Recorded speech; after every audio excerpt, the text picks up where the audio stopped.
मंत्र्यांना पत्रकारांना न भेटणारे अशी तुमची प्रतिमा. कोविड काळात लोक तडफडून मरत होती, त्या औषधांमध्ये खिचडीमध्ये पैसे खाणारे अशी तुमच्या सरकारची प्रतिमा होती. विसरलात? रस्त्यावर उतरण्याचं ढोंग कोण करतंय?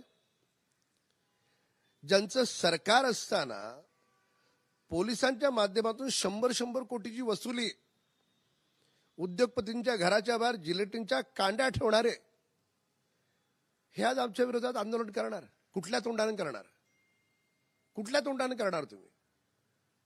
सगळे ह्यांना सोडून गेले, उरलं कोणीच नाही.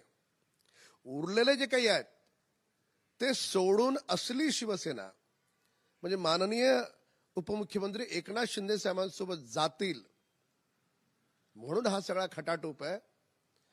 आंदोलनाचा अर्थ तेवढाच आहे.